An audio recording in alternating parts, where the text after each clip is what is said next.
So it's a Wednesday morning in Namibia, and the forest is starting to feel like a forest. We got a bit of rain last night. Everything is turning green. You can see the butternuts coming up here. It's amazing feeling. New leaves everywhere. The native bushes, native berry bushes becoming green. Papayas are coming up. And with the rain, smell in the air, and the chickens crowing in the back, this is an amazing feeling. It feels like you're waking up on a game farm somewhere. This is fantastic. Let me show you how much rain we got last night. Okay, maak gou op die grond. I'll have Lucky open the ground for us. Okay, just like this. So this is the amount of rain we got. You see that it's dry down there. So we have a schedule for rain over the next 3 days. So we should have rain by 2 o'clock again today, and then hopefully tomorrow, and then the day after. So in each of these little holes we'll be planting some sort of ground cover or something to grow. Lucas also confiscated some more corn seeds from the stable boys.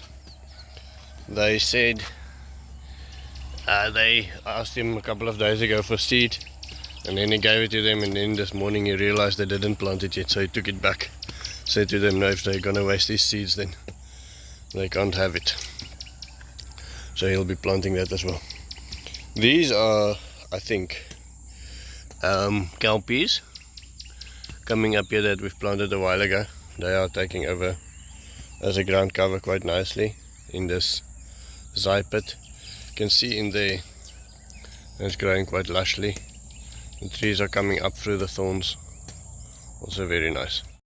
There is this film, Lessons from the Lewis Plateau, on how the Chinese managed to green a big part of the Lewis Plateau. And the Lewis Plateau is basically the size of France. Very inspiring film by John D. Liu. And in this film, one of the things that struck me is how they removed the animals completely and put them in closed enclosures. And I thought, you know, this is such a slip, having animals in closed enclosures. This is not the way it is supposed to be.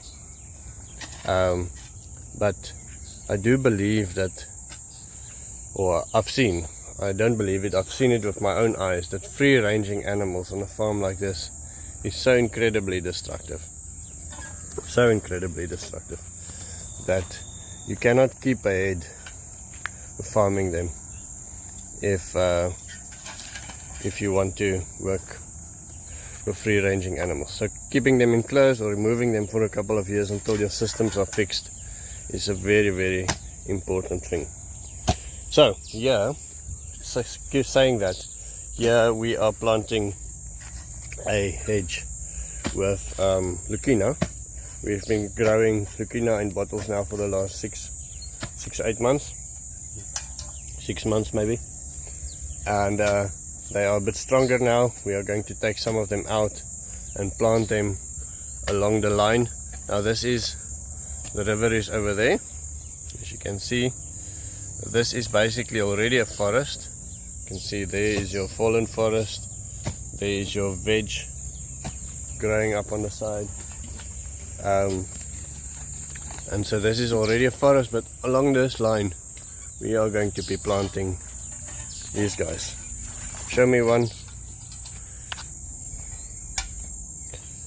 And nice and strong already.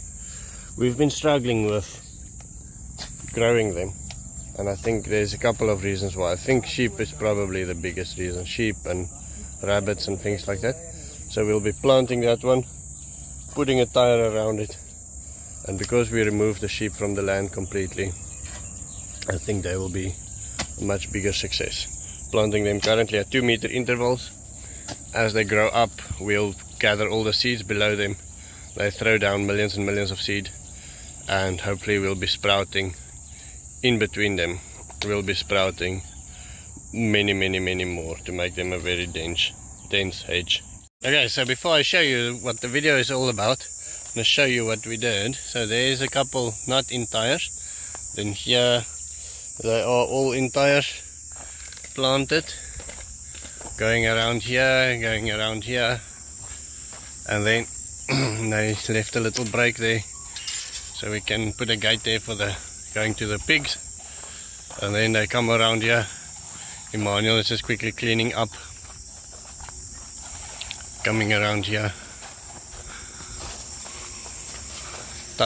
So every tire represents at least one tree. Some of them's got two, and then there's a little bit of pips inside as well.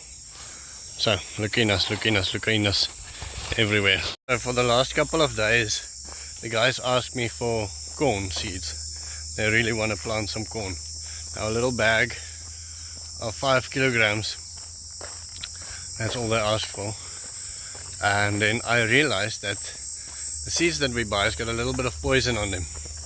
They are like red, like the ones I showed you earlier in the video. And I realized that I can buy a whole bag of feed corn. Let me show you. All 50 kilograms of feed corn without the poison. It looks like this for the same price. And so I did. So we're gonna plant them everywhere without removing any weeds, without removing any native grasses. Just plant them in every open spot. Now they might grow, but as one of my Chinese colleagues said to me, "You're planting Chinese corn." I said, "How do you know it's Chinese corn?" He said, "No, because they're only going to grow knee high." That was his little joke. Anyway, I liked it. But yeah, they might only grow knee high, but we might get a harvest, or we might just get loads and loads of biomass. The guys are very excited. If we have above normal here, we'll have more corn than what we know what to do with, and then obviously the stalks will just go flat and they become biomass. If we have a bad harvest, then we have loads and loads of biomass to add to the farm. Right, that is the end of my story.